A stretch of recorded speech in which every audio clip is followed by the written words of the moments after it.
Police வேலையை விட்டுட்டு private detective agency வச்சு நடத்திட்டு இருக்கிற டொமினிக் கிட்ட அவருடைய ஹவுஸ் ஓனர் ஒரு பர்ஸை கொடுத்து இது யாருடைய பர்ஸ்ன்னு கண்டுபிடிக்க சொல்றாங்க. பர்ஸை கண்டுபிடிக்க போற இடத்துல நடக்கும் கொஞ்சமும் எதிர்பாராத அதிரடி திருப்பங்கள் தான் Dominic and the ladies purse படத்துடைய ஒன்லைனர். டிடெக்டிவ் ஏஜென்சில வேலை பார்க்க திறமையான ஆட்கள் தேவைங்கிற அட்வர்டைஸ்மெண்ட்டை பார்த்து விக்கிங்கிற இளைஞர் அந்த ஆட்ல இருக்கிற அட்ரஸுக்கு போறாரு. அங்க போய் பார்த்தா அது ஒரு அபார்ட்மெண்ட். டிடெக்டிவ் ஏஜென்சியோட போர்டு கூட இருக்காது. அதனால ஒரு வீட்டுடைய கதவை தட்டிட்டு டிடெக்டிவ் ஏஜென்சி எங்க இருக்குன்னு கேக்குறாரு. அவர் மாடியில இருக்குன்னு கையை காட்டிட்டு டெய்லியும் ஒரு ஆள் இன்டர்வியூக்கு வராங்க, ஆனா யாரையும் செலக்ட் பண்ண மாதிரி தெரியலன்னு புலம்பிக்கிறாரு. விக்கி டொமினிக்குடைய டோர் வாசல்ல நின்று குரல் கொடுப்பாரு, ஆனா யாருமே ரெஸ்பாண்ட் பண்ண மாட்டாங்க. அதனால டோரை திறந்து உள்ள போவாரு. உள்ள போய் பார்த்தா வீடு முழுக்க ரத்தமா இருக்கும். துண்டிக்கப்பட்ட ஒரு கையும் அங்க இருக்கும். அங்க இருக்கிற டிவில அந்த ரூமுடைய டிஸ்கிரிப்ஷன் போயிட்டு இருக்கும். அப்பதான் விக்கிக்கு புரியுது டொமினிக் அவருடைய யூடியூப் சேனலுக்காக கிரியேட் பண்ண கிரைம் சீன் தான் அதுன்னு. அங்க சிந்தி கிடக்கிற ரத்தம், துண்டிக்கப்பட்ட கை எல்லாமே ஆர்டிபிஷியல் தான். இப்ப டொமினிக் அங்க வராரு. விக்கி தன்னை இன்ட்ரோடியூஸ் பண்ணிக்கிறாரு. டொமினிக் விக்கிய மேலையும் கீழையும் பார்த்துட்டு யூ ஆர் செலக்டட், முதல் கேஸுக்கு ரெடி ஆகுன்னு சொல்றாரு. அதுக்கப்புறம் டொமினிக் விக்கிய கூட்டிட்டு வெளியே கிளம்புறாரு. டொமினிக்குடைய ஃபுட் ஸ்டெப்ஸை கேட்டுட்டு அவருடைய ஹவுஸ் ஓனர் மிஸ் மாதிரி அவரை கூப்பிடுவாங்க. டொமினிக் ஒரு முக்கியமான கேஸ் விஷயமா வெளியே போறேன், லஞ்ச் டைம்ல பாக்கலாம்னு சொல்லிட்டு கிளம்பிடுவாரு. போற வழியில ரெண்டு பேரும் ஒரு ரெஸ்டாரண்ட்ல சாப்பிடுவாங்க. அப்ப விக்கி டொமினிக் கிட்ட ஒரு கேள்வி கூட கேட்காம என்ன எப்படி செலக்ட் பண்ணீங்கன்னு கேக்குறாரு. உன்னோட கண்ணுல இருக்கிற டார்க் சர்க்கிள் வச்சு நீ நைட் சரியா தூங்க மாட்டேன்னு கண்டுபிடிச்சேன். இந்த வேலைக்கு தேவையான முக்கியமான குவாலிஃபிகேஷன் அது. உன் கையில இருக்கிற ஃபாரின் லாங்குவேஜ் டாட்டூ, உன் பேக்ல இருக்கிற எமிரேட்ஸ் பேட்ச், இதெல்லாம் வச்சு நீ ரீசெண்டா ஃபாரின் கண்ட்ரிக்கு போயிட்டு வந்தேன்னு தெரிஞ்சது. அது மட்டும் இல்லாம நீ போட்டிருக்கிற ட்ரெஸ்ல இருந்து வச்சிருக்கிற கேட்ஜெட்ஸ் வரைக்கும் எல்லாமே பிராண்டட். அதனால நீ ரிச்னு புரிஞ்சுக்கிட்டேன். அதனால சேலரி பெருசா எதிர்பார்க்க மாட்டேன். உன் மொபைல்ல நைட் ஷோ நோட்டிபிகேஷன் வந்தது, மர்டர் இன் போஸ்டன். சோ உனக்கு இன்வெஸ்டிகேஷன்லயும் இன்ட்ரெஸ்ட் இருக்கு. எல்லாத்துக்கும் மேல நீ பைக் வச்சிருக்கிற, எனக்கு அது ரொம்பவே யூஸ்ஃபுல்லா இருக்கும். அதனாலதான் உன்னை செலக்ட் பண்ணேன்னு சொல்றாரு. அதுக்கப்புறம் டொமினிக் விக்கி கிட்ட நான் பர்ஸ மறந்து வந்துட்டேன், ரெஸ்டாரண்ட் பில்ல நீயே பே பண்ணுன்னு சொல்றாரு. விக்கி பில்ல பே பண்ணிட்டு அப்பா கனடா போறதுக்கு முன்னாடி உன் பாக்கெட் மணிக்கு தேவையானதை நீயே சம்பாதிச்சுக்கோன்னு சொன்னாரு. எனக்கு இன்வெஸ்டிகேஷன்ல ரொம்ப இன்ட்ரெஸ்ட், அதனாலதான் உங்க ஆட பார்த்ததும் உங்ககிட்ட வந்தேன். ஆனா அந்த டாட்டூ நான் ஃபாரின்ல போடல, கோவால தான் போட்டேன்னு சொல்றாரு. டொமினிக் இன்வெஸ்டிகேஷன்ல 20% எரர் வர்றதெல்லாம் ரொம்ப சகஜம்னு சொல்லி சமாளிச்சுடுவாரு. விக்கி இப்ப நம்ம எந்த கேஸை இன்வெஸ்டிகேட் பண்ண போறோம்னு கேட்க சோமன் பிள்ளை மர்டர் கேஸ்ன்னு சொல்றாரு.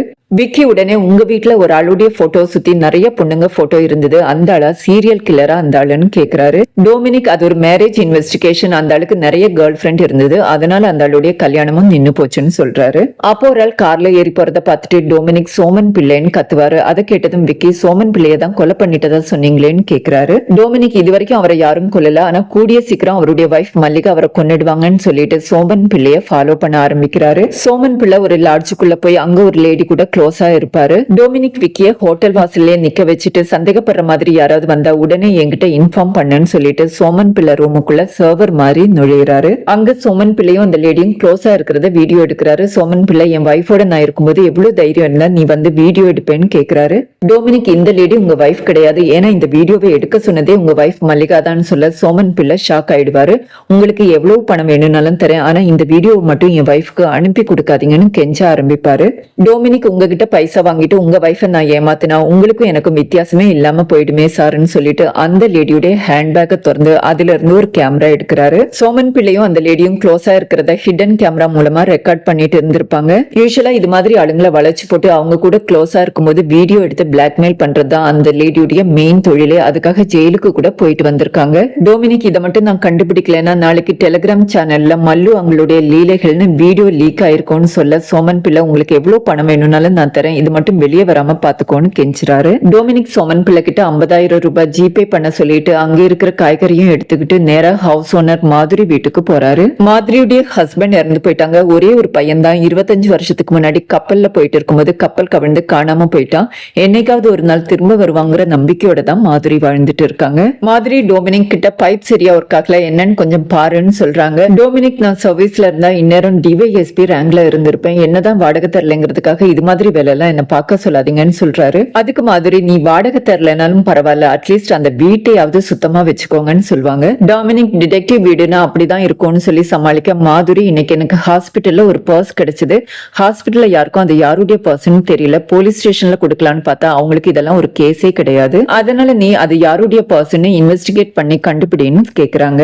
ஆனா டொமினிக் இது மாதிரி சில்லி கேஸ் எல்லாம் என்னால இன்வெஸ்டிகேட் பண்ண முடியாதுன்னு சொல்லிடுவாரு. அப்ப நியூஸ் சேனல்ல சீரியல் ஆக்ட்ரஸ் ஆர்யாவை கொன்ன குத்தத்துக்காக அவங்க ஹஸ்பண்ட அரெஸ்ட் பண்ணிட்டு போறத காட்டுறாங்க.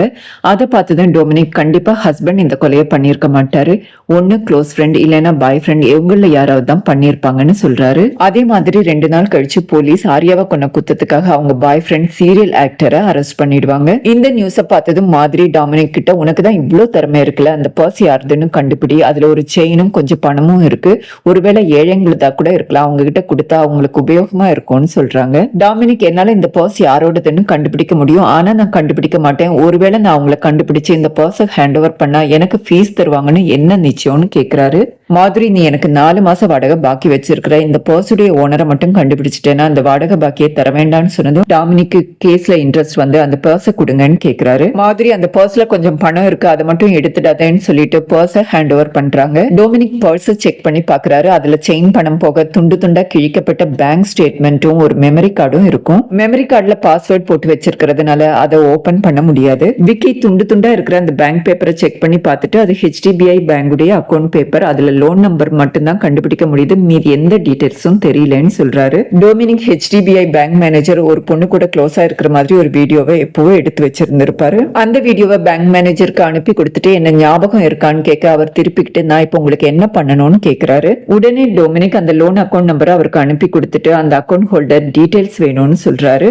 டொமினிக் அந்த அட்ரஸ் கிடைச்சதும் அந்த அட்ரஸ்ல இருக்கிற பூஜாங்கிற ஃப்ரெண்ட் வீட்டுக்கு போய் பெல் அடிக்கிறாரு. ஒரு பொண்ணு வந்து கதவை திறப்பாங்க. டொமினிக், இங்க பூஜா இருக்காங்களா, அவங்க பர்ஸ் மிஸ் பண்ணிட்டாங்க, அதை ஹேண்ட் ஓவர் பண்ண வந்தேன்னு சொல்றாங்க.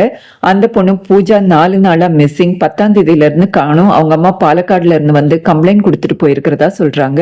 டொமினிக், பூஜா ஏதாவது ரிலேஷன்ஷிப்ல இருந்தாங்களான்னு கேட்க அந்த பொண்ணு 2 வருஷத்துக்கு முன்னாடி ஒரு சீரியஸ் ரிலேஷன்ஷிப்ல இருந்தாங்க, அதுக்கப்புறம் பிரேக்கப் ஆயிடுச்சு, ஆனா அதுக்கான ரீசன் எனக்கு தெரியாது, அதுக்கப்புறம் ஆல்பிங்கிற ஒரு பையன் பூஜா பின்னாடி சுத்திட்டு இருந்தான், போலீஸ் கம்ப்ளைண்ட் கொடுத்த பிறகுதான் அடங்குனா, ஆனா லாஸ்ட் வீக் குடிச்சிட்டு வந்து இங்க கலாட்டா பண்ணிட்டு போனதா சொல்றாங்க. டொமினிக், பூஜா காணாம போனதுக்கு முந்தின நாள் எப்படி இருந்தாங்கன்னு கேட்க கொஞ்சம் அப்செட்டா தான் இருந்தாங்க. பாய் ஃப்ரெண்ட் கார்த்திக்க பார்க்க போறேன்னு சொன்னாங்க, ஆனா எங்க பார்க்க போனாங்கன்னு தெரியாது, ஏன்னா ஒரு முறை கார்த்திக் பூஜா கிட்ட கொடுத்தது ஃபேக் அட்ரஸ்ன்னு அவங்களே சொல்லி இருக்கிறதா சொல்றாங்க. அதுக்கப்புறம் டொமினிக் அந்த பொண்ணை போலீஸ் ஸ்டேஷனுக்கு அனுப்பி பூஜாவுடைய கேஸ் டீடைல்ஸ் விசாரிச்சுட்டு வர சொல்றாரு. அந்த பொண்ணு விசாரிச்சுட்டு வந்துட்டு, இது வரைக்கும் பூஜா கேஸ்ல எந்த லீடும் கிடைக்கல, பூஜாவுடைய மொபைல் லொகேஷன் லாஸ்டா அந்த ஹாஸ்பிட்டல்ல தான் இருந்ததுன்னு சொல்றாங்க. அதுக்கப்புறம் டொமினிக் மாதிரி கிட்ட பூஜா பத்தி சொல்லிட்டு, கவலைப்படாதீங்க, பூஜாவை போலீஸ் தேடிட்டு இருக்காங்க, கண்டுபிடிச்சிட்டு வாங்கன்னு சொல்றாரு. அடுத்த சீன்ல டாமினிக் வீட்டுக்கு அவருடைய எக்ஸ் வைஃப் லட்சுமி வராங்க. பழைய வீட்டுக்கு போயிருந்தேன், அவங்க தான் இந்த அட்ரஸ் கொடுத்தாங்கன்னு சொல்ல டாமினிக், இந்த வீடு கொஞ்சம் வசதியா இருந்தது, அதனால தான் இங்க ஷிஃப்ட் பண்ணிட்டேன்னு சொல்றாரு. அதுக்கு லட்சுமி, நீங்க வாடகை கொடுக்கலன்னு தான் உங்களை வீட்டை விட்டு துரத்துனதா ஹவுஸ் ஓனர் சொல்லிட்டாரு. சுதீர் ஒரு பெரிய பிசினஸ் மேன், அவருடைய பிசினஸ் எல்லாம் துபாய் பேஸ்டு, அதனால நானும் அவர் கூட துபாய் கிளம்பி போறேன். சுதீருக்கு நாயின்னா கொஞ்சமும் பிடிக்காது, அதனாலதான் உங்ககிட்ட விட்டுட்டு போகலான்னு வந்தேன். இன்னொரு முக்கியமான விஷயம், நீங்க எனக்கு தர வேண்டிய பணத்துக்கு கொடுத்த செக்கை நான் நெக்ஸ்ட் வீக் பேங்க்ல பிரசன்ட் பண்ணுவேன், எனக்கு அந்த பணம் தேவையில்லதான், ஆனாலும் உங்ககிட்ட இருந்து வாங்கணுங்கிறதுல நான் ரொம்ப பர்டிகுலரா இருக்கேன்னு சொல்லிட்டு கிளம்பிடுவாங்க. டாமினிக் சுதீரை கூப்பிட்டு, நீங்க ஒரு கம்பெனில இன்வெஸ்ட் பண்ணியிருந்தீங்க, அந்த கம்பெனி பேங்க்ரப்சி ஆயிருச்சு, அதனால உங்களுக்கு 26 மில்லியன் திரம் கடன் இருக்கு, இதனால உங்க பார்ட்னர் கூட உங்க மேல கேஸ் போட்டிருக்காங்க, இந்த விஷயம் எல்லாம் லட்சுமிக்கு தெரியாம பாத்துக்கோங்க, நெக்ஸ்ட் வீக் உங்க கேஸ் ஹியரிங்க்கு வருதுன்னு கேள்விப்பட்டேன், ஆல் தி பெஸ்ட்னு சொல்லி அனுப்புவாரு. டாமினிக் வைஃப் வந்துட்டு போன மூட் ஆஃப்ல இருக்கும்போது மாதிரி அவர்கிட்ட வந்துட்டு, உன்னால பூஜாவை கண்டுபிடிக்க முடியுமான்னு கேக்குறாங்க. டாமினிக், நீங்க ஏன் இந்த கேஸ்ல இவ்ளோ எமோஷனல் ஆகுறீங்கன்னு கேட்க மாதிரி, நான் எமோஷனல் ஆகாம வேற யார் ஆவாங்க, 25 இயர்ஸ்க்கு முன்னாடி காணாம போன என் பையன் வருவான்னு நான் காத்துட்டு இருக்கேன், அதே மாதிரி தானே பூஜாவுடைய பேரண்ட்ஸும் காத்துட்டு இருப்பாங்கன்னு கேக்குறாங்க. டாமினிக், இப்படி எல்லாம் சென்டிமெண்டா பேசாதீங்க, ஒருவேளை நான் அந்த பூஜாவை கண்டுபிடிச்சேன்னு வச்சுக்கோங்க, அந்த பூஜா திருப்பிக்கிட்டு என்ன யார் உன்னை கண்டுபிடிக்க சொன்னாங்கன்னு கேட்டா நான் யார்கிட்ட போய் ஃபீஸுக்கு நிப்பேன்னு கேக்குறாரு. உடனே மாதிரி, நீ என்கிட்ட 40,000 கடனை வாங்கின, என் காரையும் ஆக்சிடென்ட் பண்ணிட்ட, நீ பூஜாவை கண்டுபிடிச்சு கொடுத்தா அந்த பணத்தை எல்லாம் தர வேண்டாம்னு சொல்றாங்க. திரும்பவும் டாமினிக்கு டாமினிக்கு கேஸ்ல இன்ட்ரெஸ்ட் வந்து பூஜாவை ஃபாலோ பண்ணிட்டு இருந்ததா சொன்ன ஆல்பி வீட்டுல போய் விசாரிக்கிறாரு. அங்க ஆல்பியோட அம்மா மட்டும்தான் இருப்பாங்க. அவங்க நான் அவனுக்காக போலீஸ் ஸ்டேஷன் ஏறி இறங்கி ஒரு வழி ஆயிட்டேன். 5-6 நாளுக்கு முன்னாடி வந்தான், பைத்தியம் பிடிச்ச மாதிரி இருந்தா, இங்க இருக்கிற பேக் எடுத்துக்கிட்டு சிட்டு பணத்தையும் எடுத்துட்டு போயிட்டான்னு சொல்றாங்க. டாமினிக் ஆல்பியோட ஃப்ரெண்ட் மூலமா அவன் இருக்கிற லொகேஷனை கண்டுபிடிச்சிட்டு போய் விசாரிக்க ஆரம்பிக்கிறாரு. ஆல்பி நான் பூஜா பின்னாடி சுத்தினது உண்மைதான், ஆனா அதுக்கப்புறம் அவளை விட்டுட்டு வேற பொண்ணு பின்னாடி சுத்த ஆரம்பிச்சிட்டேன்னு சொல்றாரு. பேசிட்டே இருக்கும்போது டாமினிக் கிட்ட இருந்து தப்பிக்கிறதுக்காக ஆல்பி டாமினிக் அட்டாக் பண்ண ஆரம்பிச்சிடுவாரு. டாமினிக்க காப்பாத்துறதுக்காக விக்கி ஆல்பியுடைய மண்டையில கட்டைய வச்சு அடிச்சிடுவாரு. போலீஸ் அங்க வந்து ஆல்பிய ஹாஸ்பிட்டல்ல அட்மிட் பண்ணிட்டு விக்கி மேலயும் டாமினிக் மேலயும் attempt to murder case book பண்ணி உள்ள போட்டுருவாங்க. அவங்க இருக்கிற அதே செல்ல அப்ரஹாம்னு ஒரு பையன் இருப்பான். அந்த பையன் மேல போலீஸ் போய் கேஸ் போட்டிருப்பாங்க. அழுதுட்டு இருக்கிற அப்ரஹாம் கிட்ட டாமினிக் நீ தைரியமா போய் இன்ஸ்பெக்டர் கிட்ட பேசுன்னு சொல்லி அனுப்பி வைக்கிறாரு. அப்ரஹாம் நேரா இன்ஸ்பெக்டர் கிட்ட போய் நான் காக்னிசபிள் ஆஃபென்ஸ்ல தானே என்ன அரெஸ்ட் பண்ணிட்டு வந்திருக்கீங்க, அப்படி அரெஸ்ட் பண்ணணும்னா கோர்ட் ஆர்டர் வேணும், உங்ககிட்ட அது இருக்கான்னு கேக்குறாரு. இன்ஸ்பெக்டர் பதில் எதுவும் பேசாம உடனே அப்ரஹாம ரிலீஸ் பண்ணிடுவாரு. அப்பதான் செல்ல டாமினிக் இருக்கிறத அவர் நோட்டீஸ் பண்றாரு. அவர் நேரா செல் கிட்ட வந்து விக்கி கிட்ட டியூட்டில இருக்கும்போது இந்த ஆள் லஞ்சம் வாங்காம எந்த ஒரு வேலையும் பண்ண மாட்டான், போலீஸ் சர்டிபிகேட் கொடுத்ததுனால வேலையை விட்டு தூக்கிட்டாங்க, அதனால இந்த ஆள் கிட்ட கொஞ்சம் விலகியே இரு, அதுதான் உன் ஃபியூச்சருக்கு நல்லதுன்னு அட்வைஸ் பண்றாரு. அப்புறம் டாமினிக் கிட்ட அந்த பையனுக்கு லீகல் அட்வைஸ் கொடுத்து வெளியே அனுப்பி வச்சிட்டீங்க, ஆனா உங்க பேர்ல இருக்கிறது மர்டர் டு அட்டெம்ப்ட் கேஸ், இதுல இருந்து எப்படி வெளியே வரீங்கன்னு பாக்கலான்னு கேட்பாரு. அப்ப மாதிரி ஆல்பியோட அம்மாவை கூட்டிட்டு அங்க வருவாங்க. அவங்க கேஸ வாபஸ் வாங்கிடுவாங்க. வேற வழி இல்லாம இன்ஸ்பெக்டர் டாமினிக்கையும் விக்கியும் ரிலீஸ் பண்ணிடுறாரு. அடுத்த சீன்ல டாமினிக் பூஜாவுடைய மெமரி கார்டு பாஸ்வேர்டை கண்டுபிடிக்கிறதுக்காக ட்ரை பண்ணிட்டு இருப்பாரு. அவரால் முடியாத அதை மேனேஜ் பண்றதுக்காக அவருக்கு அதெல்லாம் ரொம்ப ஈஸிங்கிற மாதிரி பேசிட்டு இருப்பாரு. மாதிரி விட்டா நாசாவுக்கு கூட நீ தான் சாஃப்ட்வேர் டெவலப் பண்ணி கொடுத்தேன்னு சொல்லுவேன்னு சொல்லிட்டு அவங்க ட்ரை பண்றாங்க. பூஜா 1 2 3 பாஸ்வேர்ட் போட மெமரி கார்டு ஓபன் ஆயிடும். அந்த மெமரி கார்டு 2 இயர்ஸ் முன்னாடி பூஜா யூஸ் பண்ணது. அது முழுக்க பூஜாவுடைய போட்டோ தான் இருக்கும். கார்த்திக்குடைய ஒரு போட்டோ கூட இருக்காது. ஒண்ணு கார்த்திக்குடைய மெமரி வேண்டான்னு டெலீட் பண்ணிருக்கலாம், இல்லனா கார்த்திக் பத்தி யாருக்கும் தெரியக்கூடாதுன்னு கூட டெலீட் பண்ணிருக்கலாம்னு டாமினிக் சொல்றாரு. அதுக்கப்புறம் அதுல கடைசியா ஒரு வீடியோவை பாக்குறாரு. அந்த வீடியோவை கார்த்திக் தான் ரெக்கார்ட் பண்ணிருப்பாரு. ஏன்னா அதுல பூஜா என் பாய் ஃப்ரெண்டுக்கு என் கால் அட்டென்ட் பண்ண கூட நேரம் இல்லையான்னு பேசிட்டு இருப்பாங்க. அந்த வீடியோவுடைய பேக்ரவுண்ட்ல மூலக்கடை பஞ்சாயத்து லைப்ரரிய சொக்கநாடு கோபி இனாகிரேட் பண்றதா ஒரு குரலும் கேட்கும். சொக்கநாடு கோபியுடைய ஃபேஸ்புக் ப்ரொஃபைல செக் பண்ணி பார்த்தா அந்த இனாகிரேஷன் போட்டோஸ் இருக்கும். அந்த இடம் முன்னார்ல இருக்கணும். 31 டிசம்பர் 2021 தான் அந்த இனாகிரேஷன் நடந்ததுன்னு கண்டுபிடிக்கிறாங்க. பூஜாவுடைய ஃப்ரெண்டு கிட்ட அதை பத்தி விசாரிக்க கார்த்திக் கூட எங்கேயோ ட்ரிப் போறதா சொன்னதா சொல்றாங்க. டாமினிக் பூஜாவுக்கும் கார்த்திக்கும் எப்பாவது சண்டை வந்திருக்கான்னு கேட்க ஒரு முறை பூஜா கார்த்திக் கிட்ட ஒரு எக்ஸ்பென்சிவ் சாரியை பார்த்தாங்க. பூஜா பொதுவா சாரி கட்ட மாட்டாங்க, அது யாருதுன்னு கேட்டாலும் பதில் சொல்லல. அதை வச்சு 2 பேருக்கும் சண்டை வந்ததா சொல்றாங்க. டாமினிக் விக்கியும் கூட்டிட்டு முன்னார்ல பூஜா தங்கியிருந்த ஹோட்டலுக்கு போயிட்டு டிசம்பர் 31 2021 சிசிடிவி ஃபுட்டேஜ கேக்குறாரு. ஹோட்டல் மேனேஜர் 6 மாசத்துடைய சிசிடிவி ஃபுட்டேஜ் மட்டும்தான் எங்க கிட்ட இருக்கும், மீதியெல்லாம் ஆட்டோமேட்டிக்கா டெலீட் ஆயிடும்னு சொல்றாரு. அதுக்கப்புறம் பூஜா தங்கியிருந்த ரூமையும் போய் பாக்குறாங்க. 2021க்கான டிரான்சாக்சன் எல்லாம் செக் பண்ணி அன்னைக்கு ஹோட்டல் பில்ல கார்த்திக் தான் பே பண்ணதுன்னு கண்டுபிடிக்கிறாங்க. அந்த டிரான்சாக்சன் ஐடியை வச்சு பேங்க்ல விசாரிச்சு கார்த்திக்குடைய அட்ரஸையும் எடுத்துடுவாங்க. டாமினிக்கும் விக்கியும் அந்த அட்ரஸுக்கு போறாங்க. ஆனா வீட்டுல யாருமே இருக்க மாட்டாங்க. அதனால யாராவது வரட்டும்னு வெளியே வெயிட் பண்ணிட்டு இருப்பாங்க. அப்போ ஒரு லேடி வந்து அந்த வீட்டுக்குள்ள போறாங்க. டாமினிக் அவங்க கிட்ட போயிட்டு கார்த்திக் இருக்காரான்னு கேக்குறாரு. அதுக்கு அவங்க திருப்பிக்கிட்டு நீங்க யாரு அவருடைய ஃப்ரெண்டான்னு கேட்பாங்க. டாமினிக் ஒரு மிஸ்ஸிங் கேஸ் விஷயமா அவர்கிட்ட பேசணும்னு சொல்ல என் பேர் நந்திகா, என்னுடைய அண்ணன் தான் கார்த்திக், அவரை காணாம போய் 2 வருஷம் ஆச்சு, எக்ஸாக்டா 31 டிசம்பர் 2021 இருந்து காணோம்னு சொல்றாங்க. அங்க நந்திதாவும் கார்த்திக்கும் சேர்ந்து எடுத்த ஒரு போட்டோ இருக்கும். நந்திதா இதுதான் நாங்க கடைசியா எடுத்த போட்டோன்னு சொல்றாங்க. டாமினிக் பூஜாவும் கார்த்திக்கும் ரிலேஷன்ஷிப்ல இருந்தாங்க. இப்போ பூஜா மிஸ்ஸிங், பூஜாவை பத்தி உங்ககிட்ட ஏதாவது சொல்லி இருக்காரான்னு கேக்குறாரு. நந்திதா பேர் எதுவும் சொல்ல, ஆனா ஒரு பொண்ணை காதலிக்கிறேன், அதை யாருங்கிறது சர்ப்ரைஸ்ன்னு சொன்னா அடிக்கடி இப்படிதான் எங்கேயாவது கிளம்பி போயிடுவான், அதனால என்னைக்காவது ஒரு நாள் திரும்ப வருவாங்கிற நம்பிக்கையில தான் இன்னைக்கு வரைக்கும் காத்துட்டு இருக்கேன்னு சொல்றாங்க. டாமினிக் டிசம்பர் 31 அன்னைக்கு கார்த்திக் இங்க வந்தாரான்னு கேட்க ஆமா வந்தான், கிட்டத்தட்ட ஒரு 11:30க்கு வந்தான், நீங்க நின்னுட்டு இருக்கிற அதே இடத்துல நின்னுதான் என்கிட்ட பேசிட்டு இருந்தான்னு சொல்றாங்க. டாமினிக் கிட்டத்தட்ட 12:30க்கு வேலி வியூ ஹோட்டல்ல பூஜாவோட செக் இன் பண்ணிருக்காரு. அதுக்கப்புறம் 5 o'clock செக் அவுட் பண்ணதா சொல்றாரு. டாமினிக் வெளியே வந்து நெய்பர்ஸ் கிட்ட எல்லாம் கார்த்திக் பத்தி விசாரிக்கிறாங்க. நெய்பர்ஸ் கார்த்திக் ரொம்ப இன்ட்ரோவர்ட், யார்கிட்டயும் பெருசா பேச மாட்டாரு, அவரை பார்த்து 2-3 வருஷம் ஆகுது. அவங்க அப்பா இறந்து போன பிறகுதான் கார்த்திக் இங்க வந்தது. கார்த்திக் காணாம போன பிறகுதான் அவங்க சிஸ்டர் வந்தாங்கன்னு சொல்றாங்க.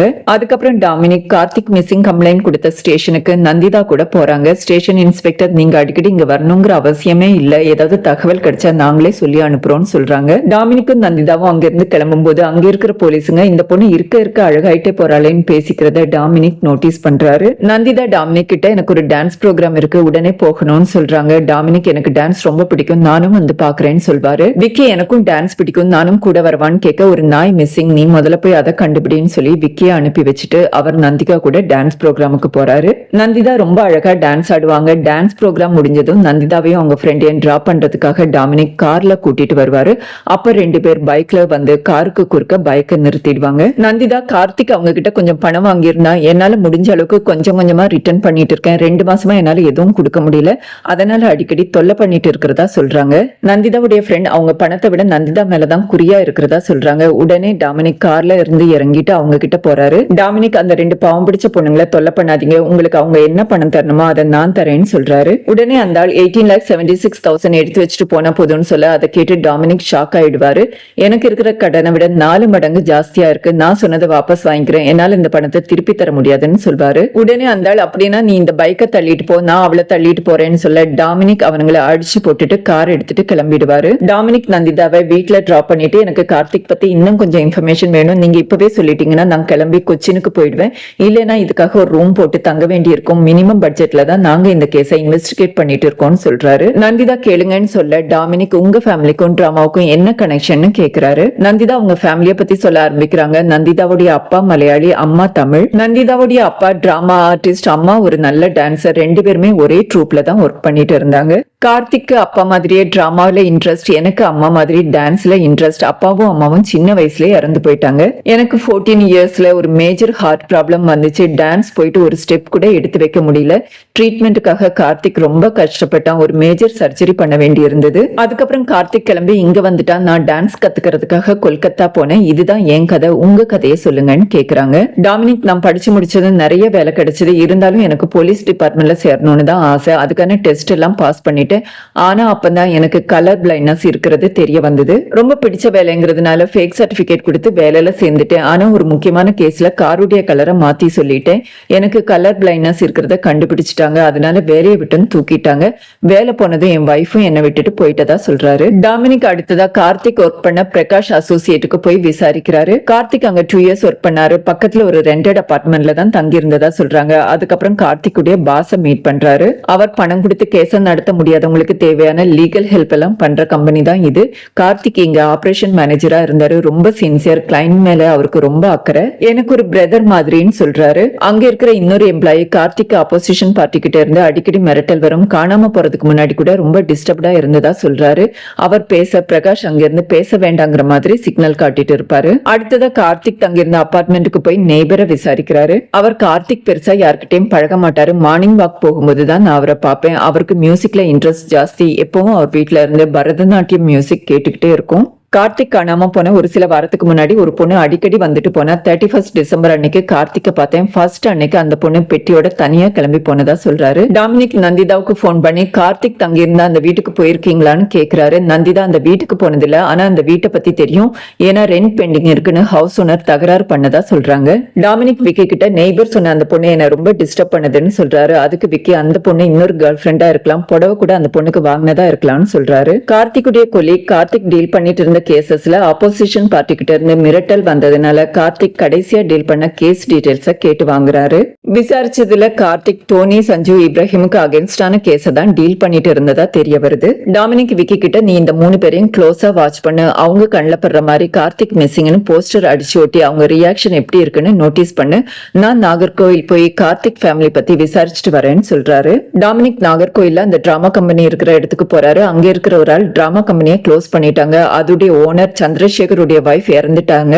சந்திரசேகர் அவங்க அஸ்தியை கறக்கிறதுக்காக வாரணாசி போயிருக்கிறதா சொல்றாரு. அதுக்கப்புறம் அங்க இருக்கிற ஒரு ரூமுக்கு கூட்டிட்டு போய் இங்கதான் டிராமா கம்பெனி பொருள் எல்லாம் இருக்குன்னு சொல்றாரு.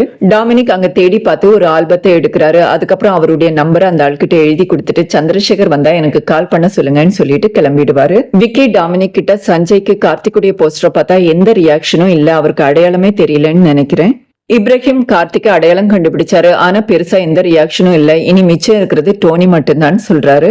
அடுத்ததா கார்த்திக்குடைய காணவில்லை போஸ்டர் டோனி வீட்டு வாசல்ல ஒட்டுறாங்க. டோனி அந்த போஸ்டரை பார்த்ததும் காரை விட்டு இறங்கி போஸ்டர் கிட்ட வராரு. டாமினிக் நேரா அந்த போஸ்டர் கிட்ட போயிட்டு போஸ்டர்ல டேட் தப்பா இருக்குன்னு சொல்லி கிழிச்சிட்டு டோனியோட ரியாக்ஷனையும் நோட்டீஸ் பண்ணுவாரு. டோனியோட ரியாக்ஷன் சரியில்லைங்கிறத டாமினிக் நோட்டீஸ் பண்றாரு. அதுக்கப்புறம் வீட்டுக்கு வந்துடுவாரு. வீட்டுடைய காலிங் பெல்ல யாரோ அடிப்பாங்க. டோரை திறந்து பார்த்தா அங்க நந்திதா இருப்பாங்க. கொச்சினுக்கு ஒரு டான்ஸ் ப்ரோக்ராம் விஷயமா வந்தேன், அப்படியே உங்களை பார்த்து கார்த்திக் பத்தி ஏதாவது தெரிஞ்சுதான்னு கேட்டுட்டு போகலான்னு வந்தேன்னு சொல்றாங்க. திரும்பவும் டாமினிக் வீட்டு காலிங் பெல் அடிக்குது. டோரை திறந்து பார்த்தா அங்க டோனியோட ஆளுங்க இருப்பாங்க. டாமினிக்க அட்டாக் பண்ண ஆரம்பிக்கிறாங்க. டாமினிக் ஓரளவு மேனேஜ் பண்ணி அவனுங்களெல்லாம் அடிச்சு துரத்திடுவாங்க. டோனி டாமினிக் போன் பண்ணி தேவையில்லாம கார்த்திக் விஷயத்துல தலையிடாதேன்னு மிரட்டுவாரு. அதுல இருந்து கார்த்திக் மிஸ்ஸிங்க்கும் டோனிக்கும் ஏதோ சம்பந்தம் இருக்குன்னு டாமினிக் புரிஞ்சுக்கிறாரு. அதை பத்தி ஃபர்தரா விசாரிக்கலான்னு பிரகாஷுடைய கம்பெனிக்கு போறாரு. அங்க டிசம்பர் 31 அன்னைக்கு பிரகாஷ் அவார்ட் வாங்குற மாதிரியான ஒரு போட்டோ இருக்கும். அதுல பிரகாஷ் நெத்தியில எந்த அடியும் இருந்திருக்காது. ஆனா ஜனவரி 1 அன்னைக்கு எடுத்த போட்டோல பிரகாஷ் நெத்தியில ஒரு பேண்டேட் இருக்கும். சோ டிசம்பர் 31 அன்னைக்கு நைட் ஏதாவது நடந்திருக்கலாம்னு நினைக்கிறாரு. அதுக்கு ஏத்த மாதிரி பிரகாஷ் உள்ள இருந்துகிட்டே இல்லைன்னு ஸ்டாஃப் கிட்ட சொல்லி அனுப்பிடுவாரு. அடுத்ததா டாமினிக் பூஜாவுடைய அம்மாவை மீட் பண்ணி பேசுறாரு. பூஜாவுடைய அம்மாவுக்கு கார்த்திக் பத்தி தெரிஞ்சிருக்கு. 2 பேருக்கும் அடிக்கடி சண்டை வரும். ஆனா பூஜா என்னைக்குமே கார்த்திகை விட்டு கொடுக்க மாட்டான்னு சொல்றாங்க. டாமினிக் பூஜா கிட்ட எப்ப கடைசியா பேசுனீங்கன்னு கேட்க, பூஜா காணாம போன அன்னைக்கு காலையில ஒரு லிங்க் அனுப்புனா, ஆனா அந்த லிங்க் ஓபன் ஆகல. அதை சொல்றதுக்காக பூஜாவுக்கு போன் பண்ண, ஏதோ முக்கியமான வேலையா போறேன் அப்புறம் பேசுறேன்னு கால் கட் பண்ணதா சொல்றாங்க. அப்பதான் ஒரு விஷயத்த பிளாஷ்பேக்ல காட்டுறாங்க. பூஜா கால் பேசி முடிச்சதும் போனை பர்ஸ்ல வச்சிடுவாங்க. ஒரு திருடன் பூஜாவுக்கு தெரியாம அந்த பர்ஸ் எடுத்துக்கிட்டு வேகமா ஓடுவான். ஓடுற வேகத்துல சோமன் பிள்ளைக்காக வெயிட் பண்ணிட்டு இருந்த டாமினிக் மேல மோதுவான். பர்ஸ் கீழே விழுந்துடும். அந்த பர்ஸை டாமினிக் தான் எடுத்து கொடுப்பாரு. இந்த சீனை படத்தோட தொடக்கத்துல காட்டியிருப்பாங்க. அதுக்கப்புறம் அந்த திருடன் பர்ஸோட நேரா ஹாஸ்பிட்டலுக்கு போயிட்டு பர்ஸ்ல இருக்கிற மொபைலை மட்டும் எடுத்துட்டு பர்ஸை அங்கேயே விட்டுட்டு போயிருப்பான். டாமினிக் அந்த பர்ஸை பூஜாவுடைய அம்மா கிட்ட ஹேண்ட் ஓவர் பண்ணிட்டு கண்டிப்பா உங்க பொண்ணு கிடைச்சிடுவாங்கன்னு ஆறுதல் சொல்லிட்டு கிளம்புறாரு. பிரகாஷ் விசாரிச்சா கார்த்திக் பத்தி ஏதாவது உண்மை தெரிஞ்சுக்கலாம். ஆனா பிரகாஷ் மீட் பண்ணாம அவாய்ட் பண்றாரு. அதனால பிரகாஷ் ஆபீஸ்ல ஒர்க் பண்ற பொண்ணு கிட்ட ஹெல்ப் கேக்குறாரு. அந்த பொண்ணு பிரகாஷ் கிட்ட ஃபிளர்ட் பண்ற மாதிரி பேசி ஒரு இடத்துக்கு வர சொல்றாங்க. பிரகாஷும் அந்த பொண்ணை நம்பி அந்த இடத்துக்கு வருவாரு. டாமினிக் அங்க வந்து பிரகாஷ் கன் பாயிண்ட்ல வச்சு கார்த்திக் என்ன பண்ணீங்க, உண்மையை சொல்லுங்கன்னு கேக்குறாரு. இப்ப பிரகாஷ் ஒரு மிகப்பெரிய உண்மையை சொல்றாரு. பிரகாஷுடைய கிளைண்ட் டோனிக்கு எதிராக கேஸ் போட்டிருப்பாரு. அதுக்கு தேவையான ஆதாரத்தை எல்லாம் கார்த்திக் தான் கலெக்ட் பண்ணிட்டு இருப்பாரு. அந்த எவிடன்ஸ் எல்லாம் பிரகாஷ் கிட்ட ஹேண்ட் ஓவர் பண்றதுக்காக கார்த்திக் 31 டிசம்பர் அன்னைக்கு நடக்கிற நியூ இயர் பார்ட்டிக்கு போவாரு. அங்க பிரகாஷும் டோனியும் ஒன்னா இருக்கிறத நோட்டீஸ் பண்ணிட்டு, நீங்க 2 பேரும் சேர்ந்து எல்லாரையும் ஏமாத்திட்டு இருக்கீங்களா, உங்களை எக்ஸ்போஸ் பண்ண விட மாட்டேன்னு சொல்லிட்டு கோபமா அங்கிருந்து கிளம்புவாரு. இந்த விஷயம் வெளியே தெரிஞ்சா கம்பெனிக்கு பெரிய பிரச்சனை ஆயிடுங்கிறதுனால பிரகாஷும் டோனியும் சேர்ந்து கார்த்திகை கார்ல ஃபாலோ பண்ணிட்டு போவாங்க. ஒரு கட்டத்துல கார் பைக் மேல மோத கார்த்திக் பைக்கோட ஏரியில விழுந்துடுவாரு. அந்த ஏரியில பாடி இருக்கா இல்லையான்னு தேடி பார்த்தாதான் பிரகாஷ் சொல்றது உண்மையா இல்லையான்னு தெரியும். அதுக்கான பெர்மிஷனை கமிஷனரை பார்த்து வாங்கிக்கிறாரு. ஆட்கள் ஏரியில கார்த்திக்குடைய பாடியை தேட ஆரம்பிக்கிறாங்க. டாமினிக் நந்திதா கிட்ட வராரு. நந்திதா இன்னைக்கு கார்த்திக்குடைய பர்த்டே, பாயசம் குடிங்கன்னு சொல்ல டாமினிக் விஷயத்த சொல்லிட்டு கார்த்திக்குடைய பாடியை ஏரியில தேடிட்டு இருக்கிறதா சொல்றாரு. நந்திதா அதை கேட்டதும் உடஞ்சு போயிடுவாங்க. டாமினிக் அங்கிருந்து கிளம்பி நேரா ஸ்பாட்டுக்கு வராரு. அங்க முதல்ல ஏரியில இருந்து ஒரு பைக் கிடைக்கும். மூட்டையில கட்டப்பட்டு அழுகின நிலையில ஒரு பிணமும் கிடைக்கும். மூட்டையை பிரிச்சு பார்த்தா ஒரு மிகப்பெரிய ஷாக். அதுல பிரகாஷுடைய பாடி இருக்காது, பூஜாவுடைய பாடி தான் இருக்கும். டாமினிக் பூஜாவுடைய அம்மாவுக்கு போன் பண்ணி பூஜா கடைசியா ஃபார்வர்ட் பண்ண லிங்க ஃபார்வர்ட் பண்ண சொல்றாரு. அந்த லிங்க ஓபன் பண்ணி பார்த்தா அதுல நந்திதாவுடைய டான்சிங் வீடியோ இருக்கும். நேரா நந்திதா வீட்டுக்கு போய் அங்க இருக்கிற வேலைக்காரர் கிட்ட பூஜா போட்டோ காட்டி இந்த பொண்ணை எங்கேயாவது பாத்திருக்கீங்களான்னு கேக்குறாரு. அவர் சின்ன வயசுல இருந்து நான் கார்த்திக் கூடயும், கார்த்திக் காணாம போன பிறகு நந்திதா கூட தான் இருக்கேன், இந்த பொண்ணை நான் பார்த்தது இல்லைன்னு சொல்லிடுவாரு. டாமினிக் வீட்டுக்குள்ள போயிட்டு நந்திதா கிட்ட அந்த பாடி கார்த்திக் உடையது இல்லைன்னு சொல்றாரு. உடனே நந்திதா வாங்க பாயசம் சாப்பிடலான்னு சொல்லிட்டு ஃப்ரிட்ஜை திறப்பாங்க. அந்த ஃப்ரிட்ஜ்ல நந்திதாவை பணம் கேட்டு மிரட்டின ஆளுடைய பணத்தை மறைச்சு வச்சிருப்பாங்க. அந்த ஆள் அடிக்கடி நந்திதாவை தொல்லை பண்ணிட்டு இருந்ததுனால வீட்டுக்கு வர சொல்லிட்டு பாயசத்துல விஷத்தை கலந்து கொன்னுட்டு ஃப்ரிட்ஜ்ல மறைச்சு வச்சிருக்காங்க. இப்ப அதே பாயசத்தை டாமினிக்கு கொடுக்கறாங்க. டாமினிக் ஏதோ காரணத்தால அதை அவாய்ட் பண்ணிடுவாரு. டாமினிக் நந்திதாவை விசாரிக்க ஆரம்பிக்கிறாரு. 15 இயர்ஸ்க்கு அப்புறம் உங்களை பத்தி எந்த தெளிவான ரெக்கார்ட்ஸும் இல்ல, 15 இயர்ஸ்க்கு அப்புறம் எங்க இருந்தீங்கன்னு கேக்குறாரு. நந்திதா நான் கொஞ்ச நாள் டிராமா ட்ரூப்ல இருந்தேன், அதுக்கப்புறம் கொல்கட்டாவுக்கு டான்ஸ் கத்துக்க போனேன்னு சொல்ல, அப்பனா உங்களுக்கு பெங்காலி பேச தெரியுமான்னு கேட்க அவங்க பெங்காலி பேசி காட்டுறாங்க. டாமினிக் கொல்கட்டாவில உங்க நெய்பர்ஸ் உடைய நம்பர் கொடுங்கன்னு கேட்க, இதெல்லாம் கேட்க நீங்க யாரு, நீங்க போலீஸ் ஆபீசர் கூட கிடையாது, நான் போலீஸ்ல கம்ப்ளைண்ட் பண்ணவான்னு கேக்குறாங்க. அதுக்கு டாமினிக் இப்போதைக்கு போலீஸ் வராததுதான் உங்களுக்கும் எனக்கும் நல்லதுன்னு சொல்வாரு. டாமினிக் நீங்களும் உங்க பிரதரும் ஒருத்தங்க மேல ஒருத்தங்க ரொம்ப பாசமா இருந்தீங்க, ஆனா ஒரு முறை கூட உங்க போன்ல இருந்து அவர் போனுக்கோ இல்ல அவர் போன்ல இருந்து உங்க போனுக்கோ எந்த காலம் வரல, என்ன ரீசன் கேக்குறாரு. அதுக்கு நந்திதா நான் ரீசெண்டா தான் போன் யூஸ் பண்ண ஆரம்பிச்சேன், அப்பப்போ ஏதாவது ஒரு பிளேஸ்ல மீட் பண்ணி பேசிப்போம், போன்ல பேசிக்க மாட்டோம்னு சொல்றாங்க. டாமினிக், நீங்க பூஜாவை பார்த்ததே இல்லைன்னு சொல்லியிருக்கீங்க. ஆனா உங்க வீடியோவை பூஜா உங்க அம்மாவுக்கு ஃபார்வர்ட் பண்ணியிருக்கிறதா கேக்குறாரு. நந்திதா, நான் கார்த்திக்குடைய சிஸ்டர்னு நிறைய பேருக்கு தெரியும். என் வீடியோவை ஏதாவது ஒரு சைட்ல இருந்து எடுத்து ஃபார்வர்ட் பண்ணிருக்கலாம். நான் பூஜாவை பார்த்ததே இல்லைன்னு சொல்றாங்க. டாமினிக், இல்ல பூஜா இங்க வந்திருக்கா, பூஜாவை நீங்க பாத்திருக்கீங்க. அதுக்கப்புறம் பூஜாவை யாரோ கொலை பண்ணிருக்காங்க. இப்ப ஏரியில இருந்து பூஜாவுடைய பாடியை தான் எடுத்திருக்காங்கன்னு சொல்றாரு. நந்திதா, ஜனவரி 10 அன்னைக்கு பூஜா இங்க வரவே இல்லைன்னு அடிச்சு சொல்லுவாங்க. உடனே டொமினிக், ஜனவரி 10ன்னு நான் உங்ககிட்ட சொல்லவே இல்லையேன்னு கேட்பாரு. நந்திதா, லாஸ்ட் டைம் நீங்க மீட் பண்ணப்ப சொன்னீங்கன்னு சொல்லுவாங்க. ஆனா டாமினிக் ஜனவரி 10ன்னு சொல்லியிருக்க மாட்டாரு. ஜனவரி 9 அன்னைக்கு அவங்க வீட்டை விட்டு கிளம்பினதா மட்டும்தான் சொல்லியிருப்பாரு. அந்த நேரம் டிராமா கம்பெனியை சேர்ந்த சந்திரசேகர் டாமினிக்கு போன் பண்றாரு. அவர்கிட்ட டாமினிக் கார்த்திகை பத்தி விசாரிக்க, கார்த்திக்குடைய சிஸ்டர் நந்திதா 15 வயசுல இறந்து போயிட்டாரு. அதுக்கப்புறம் கார்த்திக் நந்திதா தனக்குள்ளேயே இருக்கிறதா ஃபீல் பண்ணிட்டு இருந்தாரு. கார்த்திக் கிட்ட எப்பவும் ஒரு ஃபெமினைன் டச் இருக்கும். பொன்னியின் செல்வன்ல குந்தவை ரோல் கூட அவன் தான் பிளே பண்ணுவான், பெர்ஃபெக்ட்டா இருக்கும்னு சொல்றாரு. அதை கேட்டதும் டாமினிக் ஷாக் ஆகி, யார் இறந்து பண்ணதா சொன்னீங்கன்னு கேட்க, சந்திரசேகர் நந்திதா தான் சொல்றாரு. உடனே டாமினிக், நான் இப்ப நந்திதா கூட தான் நின்னுட்டு இருக்கேன்னு சொல்ல, சந்திரசேகர், அதுக்கு நீங்க சொர்க்கத்துல தான் இருக்கணும், என் கையால தான் நான் நந்திதாவை அடக்கமே பண்ணேன்னு சொல்றாரு. டாமினிக் போனை வச்சுட்டு நந்திதா கிட்ட, நான் ஃபர்ஸ்ட் டைம் இங்க வந்திருக்கும் போதே நீ தான் கார்த்திக்ங்கிற உண்மையை சொல்லியிருந்தா எனக்கு உன் பேர்ல சந்தேகமே வந்திருக்காது. ஆனா நீ அந்த உண்மையை மறைச்சிட்டு, அப்படி மறைக்கணும்னா அதுக்கு பின்னாடி ஒரு மிகப்பெரிய ரகசியம் இருக்கு. அந்த ரகசியம் தான் பூஜாவுடைய கொலை. நீ தான் பூஜாவை கொலை பண்ணியிருக்க. யூசுவலா கேஸ்ல 20% எரர் வரும்னு நான் அடிக்கடி சொல்வேன். ஆனா உங்ககிட்ட எனக்கு நடந்தது டிஸ்ட்ராக்ஷன். நான் உன்னை பார்த்ததும் கம்ப்ளீட்டா டிஸ்ட்ராக்ட் ஆயிட்டேன். அதை நினைச்சா எனக்கே வருத்தமா இருக்கு. எதுக்காக கார்த்திக் பூஜாவை கொன்னேன்னு கேக்குறாரு. அதுக்கு நந்திதா, நான் கார்த்திக் கிடையாது. நந்திதா, என்ன கார்த்திக்னு கூப்பிடாத. பூஜாவும் இப்படிதான் கார்த்திக் கார்த்திக்னு கூப்பிட்டுட்டு இருந்தா. அதனாலதான் அவளை கொன்ன. நானும் வேலைக்காரரும் சேர்ந்து ஏரியில போட்டுட்டோம். இப்படிதான் எங்க அப்பனும் நான் லேடிஸ் மாதிரி பிஹேவ் பண்றதை பிடிக்காம அடிக்கடி தொலை பண்ணிட்டு இருந்தா. அவனையும் கொலை பண்ணிட்டேன்னு சொல்லிட்டு டாமினிக்க அட்டாக் பண்ண ஆரம்பிக்கிறாங்க. வேலைக்காரரும் நந்திதா கூட சேர்ந்து டாமினிக்க அட்டாக் பண்ண ஆரம்பிக்கிறாங்க. நந்திதா டாமினிக்க கத்தியால குத்திடுவாங்க. ரொம்ப நேரமா டாமினிக்க காணுமேனு விக்கி உள்ள வருவாரு. இந்த சீனை பார்த்ததும் விக்கி கன்னை எடுத்து காட்டுவாரு. உடனே நந்திதா வேலைக்காரரையும் கூட்டிட்டு அங்கிருந்து ஓடி போயிடுவாங்க. அடுத்த சீன்ல டாமினிக் கம்ப்ளீட்டா கியூர் ஆயிருப்பாரு. அவருடைய யூடியூப் சேனலுக்காக அங்க நின்று வீடியோ எடுத்துட்டு இருப்பாரு. அந்த வீட்டை பத்தியும் கார்த்திகை பத்தியும் எக்ஸ்பிளைன் பண்ணிட்டு இருப்பாரு. நந்திதா தப்பிச்சு போய் அந்தமான்ல இருப்பாங்க. அப்ப அவங்களுக்கு டாமினிக் கிட்ட இருந்து கால் வரும். நந்திதா சுத்தி முத்தி தேடி பாக்குறாங்க. கூட்டத்துக்கு நடுவுல டாமினிக் நின்னுட்டு இருப்பாரு. அதோட படத்தை முடிக்கிறாங்க. மீண்டும் ஒரு இன்ட்ரெஸ்டிங்கான வீடியோவில் உங்களை சந்திக்கிறேன். நன்றி, வணக்கம்.